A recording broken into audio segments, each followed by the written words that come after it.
The Second Voyage of Sinbad. Hello, this is Elizabeth, and I'm here with the second voyage of Sinbad from the 1001 Nights. In the first episode, a wealthy merchant called Sinbad invited a humble porter into his mansion. By coincidence, the poor man has the same name as the wealthy one. The porter bemoans the unfairness of the world.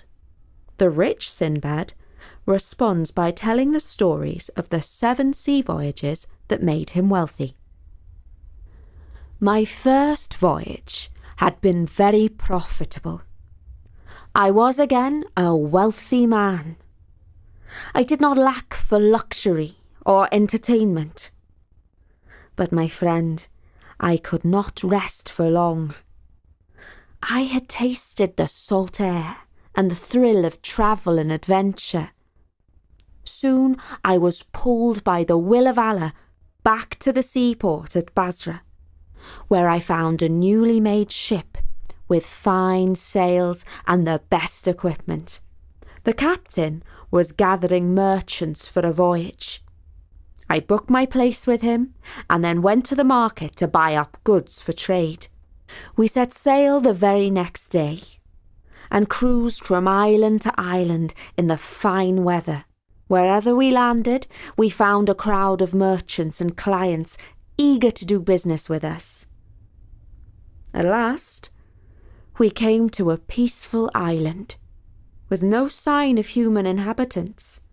It was a lovely place with green trees, brightly coloured birds, and cool running streams. I roamed around and found a pleasant spot to eat the lunch that I'd brought with me. After I'd enjoyed my food, I allowed my eyes to close and fell into a pleasant sleep. When I awoke, I felt uneasy. I hurried back to the beach where we had come ashore. My fellow travellers had left tracks in the sand.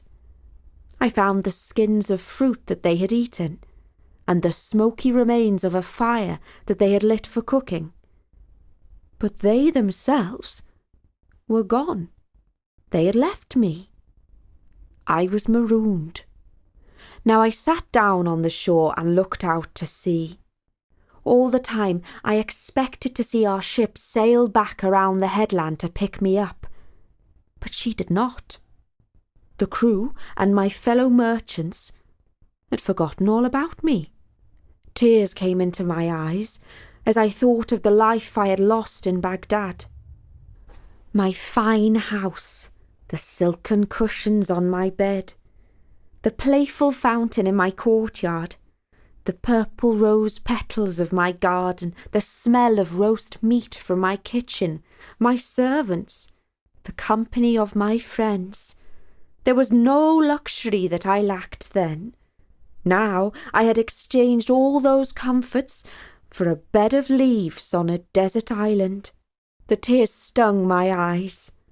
I felt that a jinn had climbed inside my head and was going to drive me crazy. I had to stop all this weeping and pull myself together. Perhaps I was not as alone as I thought. After all, I had not explored the whole island. I got up and walked back to the tall tree underneath which I had slept earlier. I grabbed hold of a branch and pulled myself up onto it. Then I climbed and climbed round and round the tree until I reached the top. From there, I surveyed the island. I could not see a plume of smoke or any sign of human life, but I did see some sort of strange building, a giant dome, smooth and white. This I had to examine more closely. I climbed down to the ground and walked in the direction of the dome. When I reached it, I strode all around and counted 50 paces. I ran my hands over its sides, hoping to find a secret door, but there was none that I could discover. It felt, if anything, like an eggshell.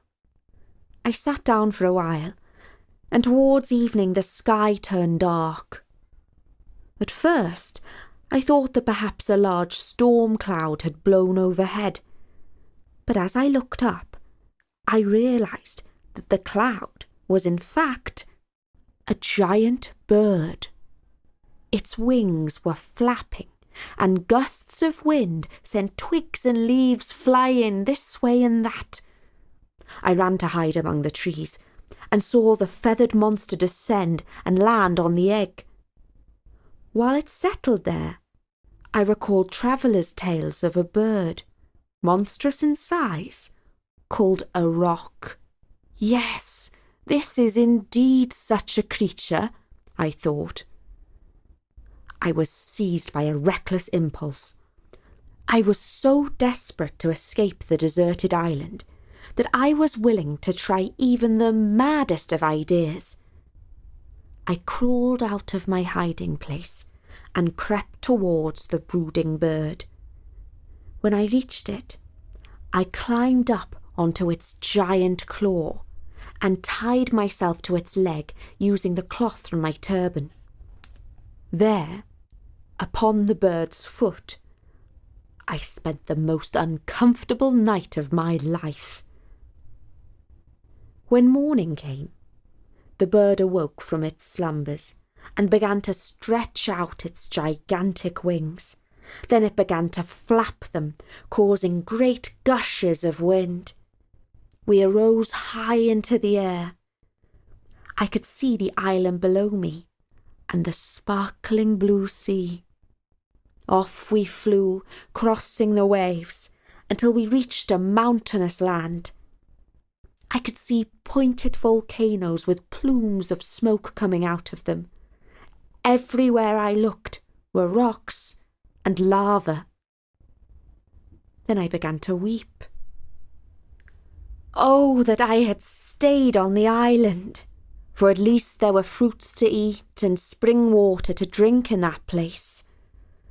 I have exchanged one terrible place for a far worse one, but Allah in his wisdom must have willed it so, and it is the lot of man to submit to his fate.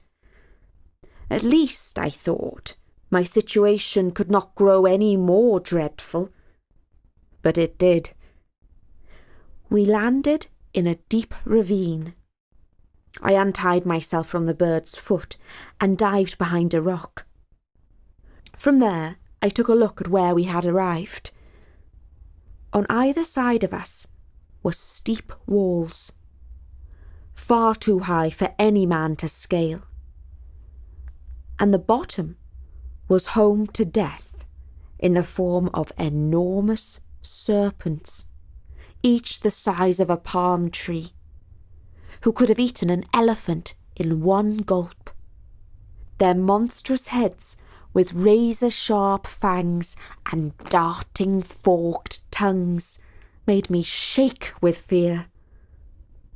But the ground beneath my feet held a very different wonder, one that under different circumstances would have filled me with joy.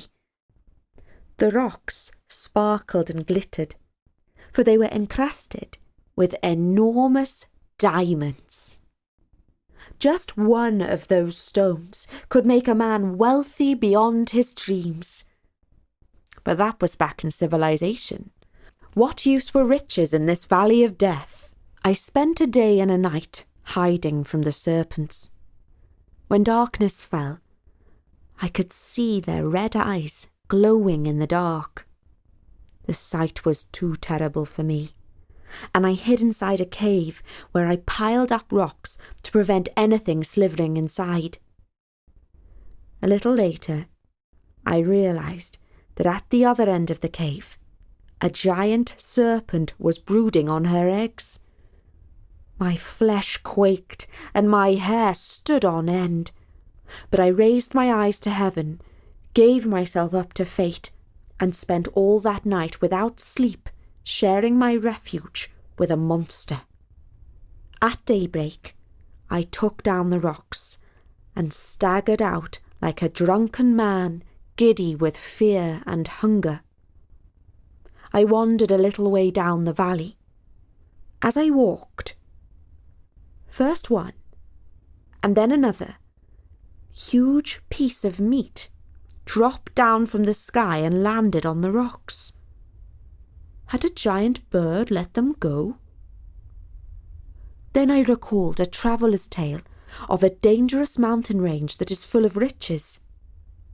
The story went that merchants would drop pieces of meat into a valley in the hope that diamonds would stick to them.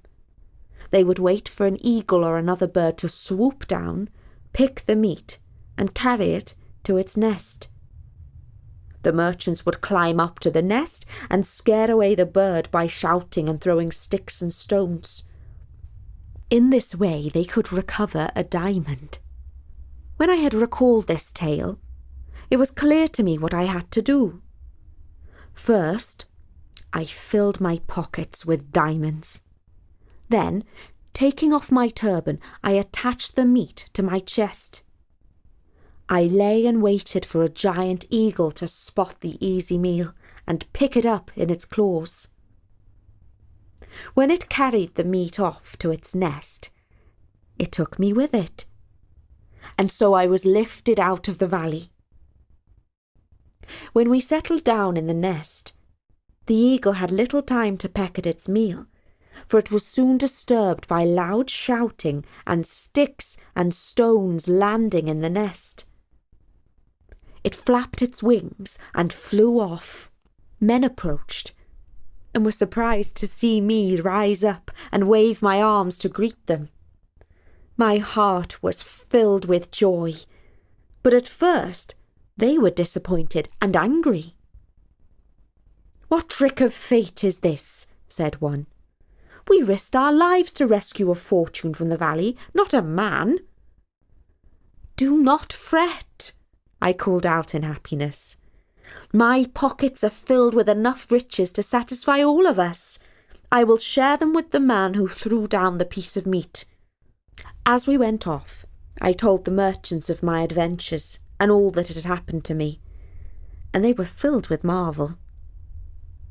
It took us 2 days to walk down from the mountain range. At last, we arrived in a flat and pleasant land shaded by giant trees. The only danger was from giants with leathery skins and horns on their noses. These rhinoceroses can easily trample a man to death if they are disturbed. We managed to avoid them by staying downwind so that our scent did not carry to their nostrils. We safely reached the ship and sailed for Basra, where we sold our diamonds for a great fortune. Now I was twice as wealthy as before, and I swore that I would never walk up the gangplank of a ship again. Oh, my friend, if only I had kept my promise. The porter was in awe of all that he had heard. The merchant gave him 100 gold dinars and invited him to return the following evening to hear another tale.